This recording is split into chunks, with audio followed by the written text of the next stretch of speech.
Kasunod nitong pangyayari na nitong nakaraan doon sa Ayungin Shoal kung saan dalawang barko ng China mga kapatid ang bumomba ng water cannon sa ating maliit na bangka. Eto ngayon binalaan o pinagbabantaan mga kapatid ng China ang Pilipinas na maging handa daw tayo sa kung ano man ang mga posibleng mangyari. Naku po, medyo malaman-laman to mga tol. Eto nga babalang to ng China mga kapatid, medyo malaman-laman to. So ito mula sa GMA Interactive mga kapatid, no? China binalaan ng Pilipinas na maging handa sa mga posibleng mangyari mga tol. Kaya nga ang sandatahang lakas natin mga tol, naghahanda na talaga yan. 'Di ba? Kasi talagang alam nila na posibleng maganap at posibleng mangyari talaga yung ayaw nating mangyari. Pero kailangan kasi natin talagang tumindig kaysa ipamigay natin yung atin, 'di ba? Ipamigay natin, hayaan nating sakupin nila, lumaban na lang din tayo mga tol. Kasi unang-una, tayo naman ang legal na nagmamay-ari at legal na nakakasakop doon sa mga pinag-aagawang lugar mga tol, no, dito sa karagatan. At walang panalo dyan ang China kung pagbabasehan natin arbitration, pag-uusapan natin international law at saka UNCLOS mga tol. Wala silang laban doon.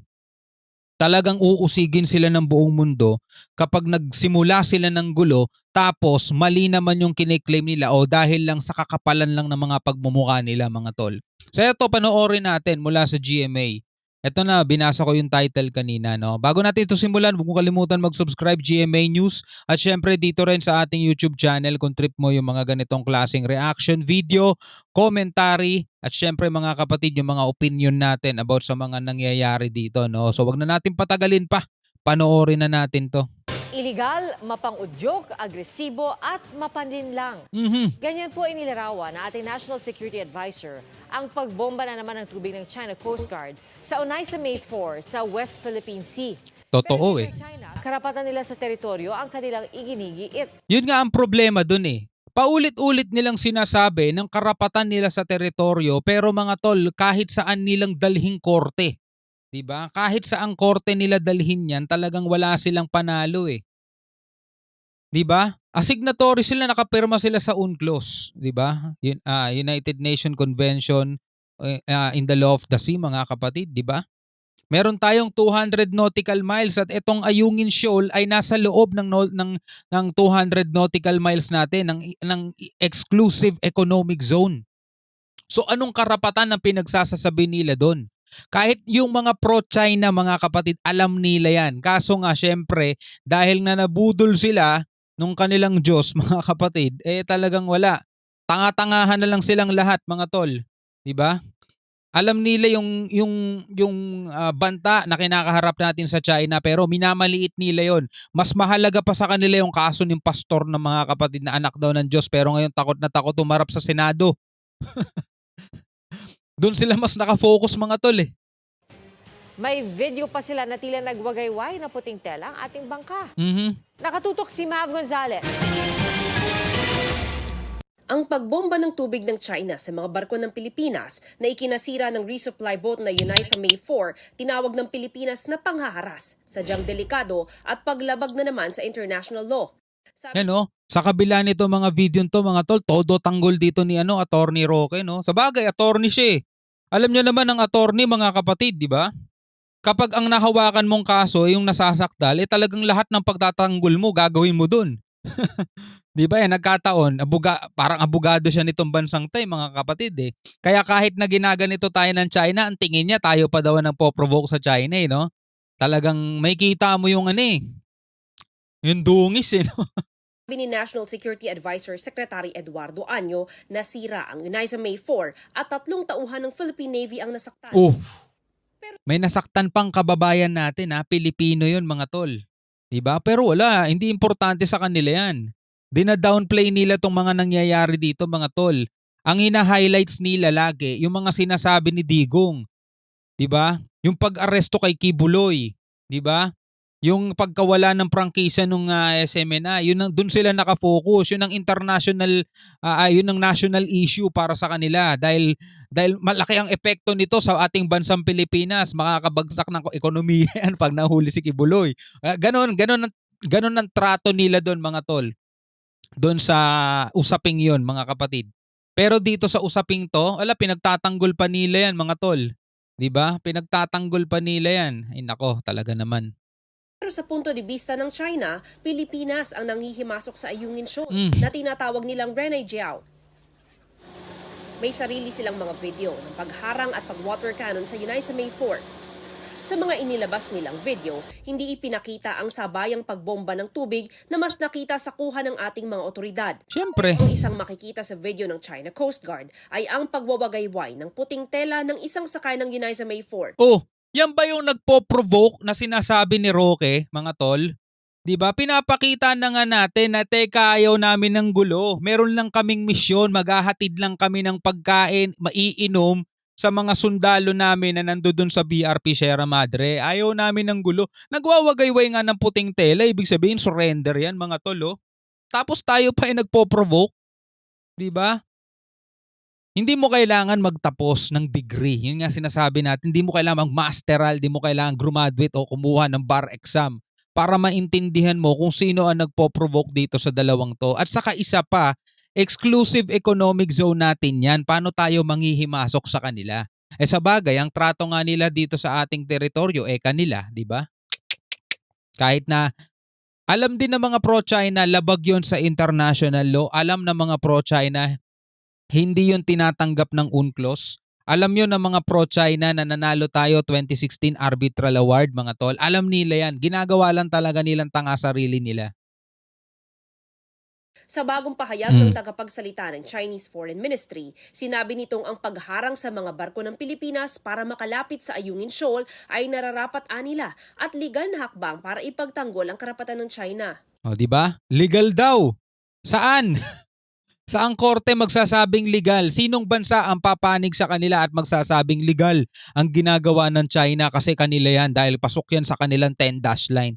Sinong bansa sa buong mundo ang susuporta sa kanila? Wala, sila lang din mismo at saka yung mga pro-China nila. Dapat daw itigil ng Pilipinas ang panghihimasok at panguudyok at huwag nang pahinain ang kapayapaan at katiwasayan sa South China Sea. Kung magmamatigas daw ang Pilipinas, patuloy raw nagagawa ng mga hakbang ang China para ipagtanggol ang kanilang soberanya sa teritoryo at karapatan at interes sa karagatan. Dapat daw handa ang Pilipinas na pasanin ng anumang kahihinatnan ng mga mangyayari. Wow, wow, wow. Wow. O di dapat din handa ang China, di ba? Kasi yung mga ganito mga tol, alam na nating karakas nila eh. Magaling sila sa mga ganyang pahayag, magaling sila sa mga ganyang bantaan, magaling sila sa mga ganyang babala, no? Pero ang totoo mga kapatid, mga ampaw naman sila. Ilang beses na nilang ginagawa yan sa Taiwan.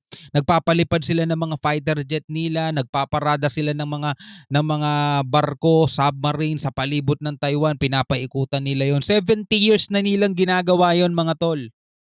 70 years. 7 dekada. Di ka pa pinapanganak nun. Malamang lolo't lola mo pa lang ang pinanganak nun. Ganon na nila katagal. Samantalang yung lapit ng Taiwan sa kanila, pwedeng languyin. Sabi nga ni Roque, kayang-kayang languyin nga daw yun eh. Literal lalanguyin mo. Kasi ganun kalapit yung Taiwan. Napakaliit na bansa lang din nun. Pero 70 years na nilang pinagbabantaan yun. Tapos tayo gaganyan-ganyan nila mga kapatid, di ba? No, the Philippines should be prepared to bear all potential consequences. O, di ba? Pwede silang kasuhan talaga ng international law, mga kapatid, di ba? Pwede silang usigin ng mundo sa mga pinaggagawa nila. Nalalantad na nga yan sa buong mundo eh, sa mga international media, sa mga, di ba? Sa iba't ibang mga bansa. Walang pumapanig sa kanila kahit na sino. Ayon naman kay Secretary Anyo, iligal, mapang-udyok, agresibo at mapanlinlang ang ginawa ng China. Mapanlinlang talaga.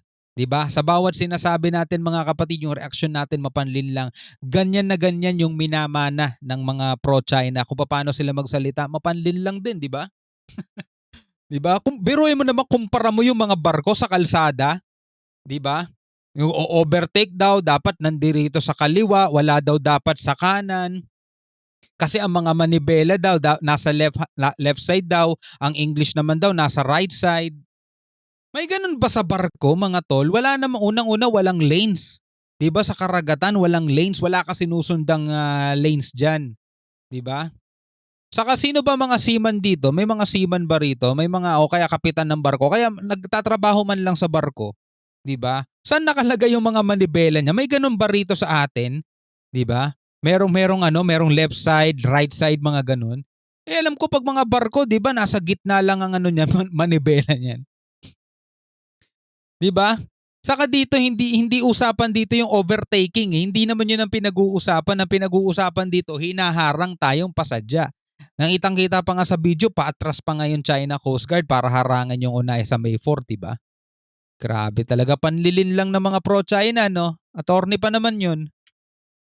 Ordinaryong rotation and Oh. reprovisioning mission lang daw ito. Pero kung makatugon daw ang China, animoy magugunaw ang mundo. Oo. Ipinahihiya lang daw ng China ang sarili nito. True. Hindi raw mapipigilan at matatakot ang Pilipinas dahil karapatan natin ito at misyon nilang ipagtanggol ang mga nakadestino sa BRP Sierra Madre. 'Di ba? Grabe sila mag-react, no? Akala mo sinusugod sila papasok sa teritoryo talaga nila, samantalang maghahatid lang tayo ng supply, eh. Maghahatid lang tayo ng resupply doon sa mga sundalo, siyempre kapalitan, 'di ba? Kung makapag-react sila, akala mo talaga tama nga Secretary Anyo, akala mo katapusan na ng mundo kung makapag-react, eh, no? 2 barko pa talaga yung bumobomba ng water cannon sa atin, ha? Bukas nakatakdang magpulong si Anyo at ang National Security Cluster kasama si Executive Secretary Lucas Bersamin para gumawa ng mga rekomendasyon sa Pangulo. Kinundi na rin ng Amerika ang muling pambobomba ng tubig ng China. Giit ng Amerika, sakop ng US-Philippines Mutual Defense Treaty ang armed attacks sa Philippine Armed Forces, public vessels at aircraft kabilang ang sa Coast Guard saan man sa South China Sea. Oh. Babala din. Babala din to. Kumbaga, rebuttals, mga kapatid. Oh. The United States reaffirms that Article 4 of the 1951 US o 1951 pa Philippines Mutual Defense Treaty extends to armed attacks on the Philippines Armed Forces, public vessels or aircraft including those of its Coast Guard. So, ayan, binibigyan din ng pagpapaalala. Pagpapaalala sa China. Oy, teka, kaya nyo na ba talaga abutin nyo? South China Sea. Para sa GMA Integrated News. Alright, mga kapatid, yan. So kitang-kita natin, mga kapatid, kung ano yung ginagawa ng China at kung paano sila ipagtanggol ng mga pro-China. Sabi nga gano'n ni Secretary Anyo, mapanlin lang. Diba? Agresibo, mapanlin lang, illegal. Talagang yun ang ginagawa nila.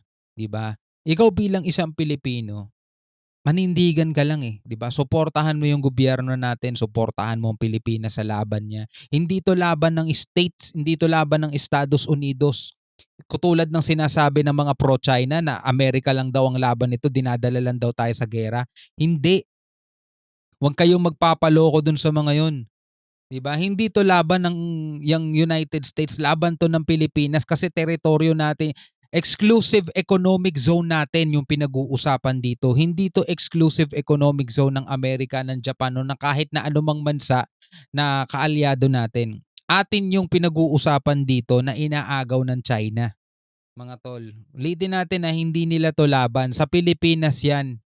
Kaya yung mga propaganda nila, ang mga pro-China rito sa Pilipinas, huwag kayong magpapapaniwala doon. Nako, magiging taksil ka sa bayan once naniwala ka sa kanila. 'Di ba? Na magiging taksil ka sa bayan. Masyado silang creative sa kung paano nila ipagtatanggol yung China, mga kapatid. Nakakaisip sila ng kung ano-anong mga pakulo nila. 'Di ba? Biruin mo, kumpara mo ba naman sa kalsada yung dito sa karagatan? left side, right side, dapat daw ang overtaking. Hindi naman umu-overtake tong mga to, eh. 'Di ba? Hindi naman umu-overtake yan, ang haharang ng sadya yan, eh. Di ba water cannon na? May water cannon ba sa kalsada? Wala naman, eh. Di ba? Kaya ikaw, mga kapatid, ano masasabi mo rito? Hanggang sa muli, ako nga pala si Shobal D. Peace out.